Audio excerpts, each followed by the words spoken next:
Itinalaga ni Brigadier General Pedro Balici Jr., ang Acting Division Commander ng Armor Pambato Division Philippine Army, si Lieutenant Colonel Ryan Villar, bilang bagong commanding officer ng 3rd Mechanized Infantry Makatarungan Battalion sa ginanap na Change of Command Ceremony sa headquarters ng nasabing unit sa Sitio Pugo, Barangay Burgos, San Jose, Tarlac.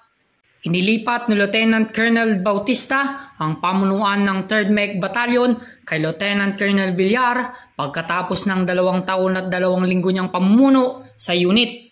Sa kanyang talumpati, ang outgoing commanding officer na si Lieutenant Colonel Bautista ay nagpahayag ng kanyang taus-pusong pasasalamat sa lahat ng tumulong sa kanya at nagsikap sa kanyang panunungkulan upang matupad at mapagtagumpayan ang hamon ng pamumuno sa unit.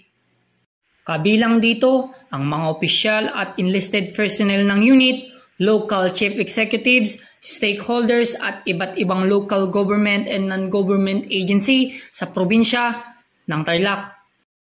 Samantala, pinuri ni Brigadier General Balici Jr. ang mga naging ambag ni Lieutenant Colonel Bautista para sa tagumpay ng misyon ng 3rd Mech Battalion. Binati rin ni Brigadier General Balici Jr. ang bagong commanding officer na kabilang sa PMA Class of 2001 at nagpakita ng kadakilaan sa papamahala at natatanging mga nagawa sa kanyang mga dating unit. To the outgoing commander, Lieutenant Colonel Jesser Bautista, sir, my older brother in faith. Sir, thank you for handing over to me the product of your outstanding leadership. A 3rd Mech that is well accomplished and in a high state of morale. Your achievements during your stint are truly remarkable.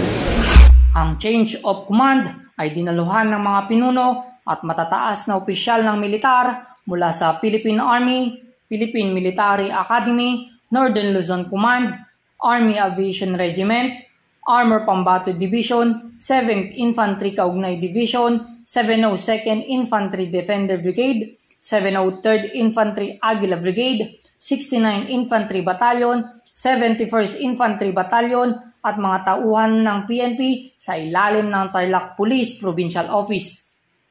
Bukod dito, ang mga seremonya ay sinaksihan din ng mga lokal na punong ehekutibo, iba't ibang ahensya ng lokal na pamahalaan, mga institusyon ng pannegosyo at pananalapi, mga sektor ng sibilyan, mga organisasyon ng mamamayan at iba't ibang stakeholder sa lalawigan ng Tarlac.